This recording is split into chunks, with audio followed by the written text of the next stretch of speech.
Olá, seja bem-vindo! E hoje você vai conhecer um pouco sobre o ensino do empreendedorismo e as suas características. Professor Alex, seja bem-vindo! Olá, obrigado, Suelen. Bom, professor, quando nós estudamos então as características do empreendedor, nós vimos que existem então 3 habilidades que permitem aperfeiçoar então esse perfil do empreendedor. Que habilidades seriam essas? Exatamente. Suelen, o empreendedor então, ele não nasce pronto, como nós já vimos, mas ele pode ir melhorando, aperfeiçoando, deve aperfeiçoando com o tempo. Então lá, a primeira delas é a necessidade de realização. O ser humano hoje vive em um momento ao qual ele busca a realização pessoal. Como isso funciona? Ela funciona da seguinte forma: você não basta apenas você fazer um trabalho para ganhar o seu fomento, ou seja, a sua remuneração. Tem que fazer alguma coisa que faça ele se sentir bem. Então, o primeiro desses fatores ou dessas necessidades seria a realização pessoal. O segundo seria a disponibilidade para assumir um risco. Mas um risco calculado, então você soma quais seriam os riscos e aí você, a partir dessa somatória ou dessa visualização dos riscos, você assume eles. E o terceiro então seria a autoconfiança. Ninguém segue ou ninguém acredita em uma pessoa que não confia em si mesmo. É primordial que o empreendedor entenda que ele tem que ser autoconfiante e acreditar que sempre tudo vai dar certo. Bom, professor, e existem algumas pessoas que são rotuladas então de empreendedores refugiados. Quais são esses tipos de empreendedores refugiados? Isso mesmo, Suelen. Parece até um pouquinho taxativo chamar de empreendedores refugiados, mas os empreendedores refugiados são o refugiado estrangeiro, que é o refugiado ao qual sai do seu país de origem e vem para outro país. Vamos supor então que um brasileiro vá para o Japão, trabalha lá e ele tem a necessidade ou tem a visão de criar um restaurante brasileiro no Japão, já que a comida é extremamente diferenciada lá. E ele cria então, a partir dessa iniciativa, o seu empreendimento lá no Japão. O segundo deles é os corporativos. Quem são os corporativos? São aquelas pessoas que não se adequam à burocracia coloquial que existem dentro das organizações e diz: não, eu cansei disso, e vai e abre seu próprio negócio do formato que ele quer.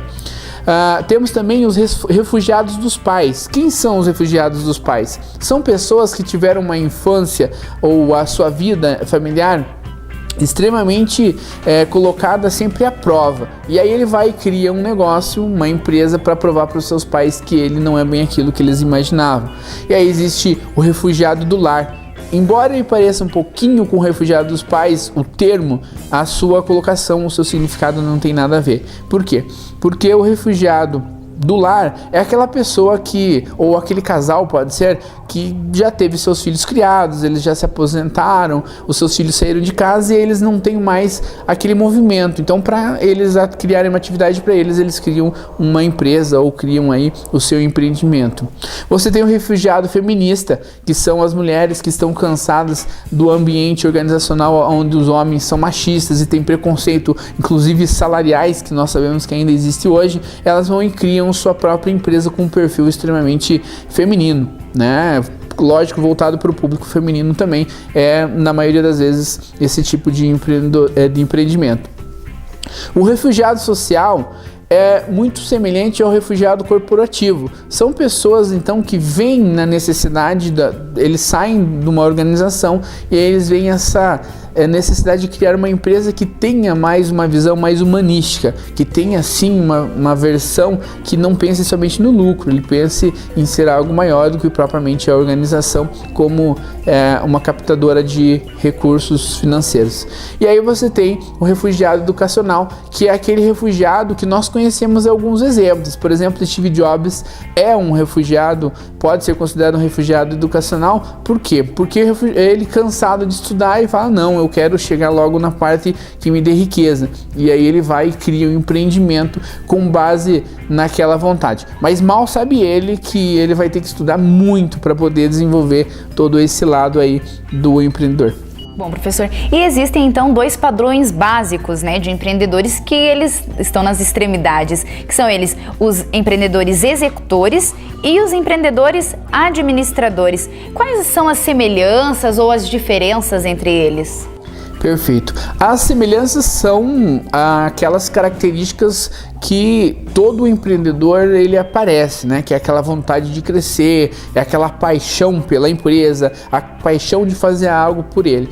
Aí as diferenças elas vêm logo na sequência. Primeiro, o empreendedor ao qual trabalha melhor a questão que são chamados de executores, são aqueles que, vamos supor que você trabalhe como padeiro em uma empresa, fazendo pães e tudo mais, e aí você tem um desejo de criar uma panificadora para você mesmo, empreender um novo negócio, uma nova ramificação. Então você sai dessa empresa, vai e cria o seu ramo de empreendedorismo. Então você é executor, você sabe muito bem como é que se faz pães, mas pouco entende da área administrativa. Já o administrativo é extremamente contrário. Ele pode ser uma pessoa que queira criar uma panificadora, uma padaria, e ele entende muito do administrativo, do mercado, como funciona o ambiente, mas pouco entende dos negócios, e aí para isso ele contrata profissionais para desenvolver esse tipo de trabalho. Professor, e como pode ser apresentado então o perfil do empreendedor contemporâneo?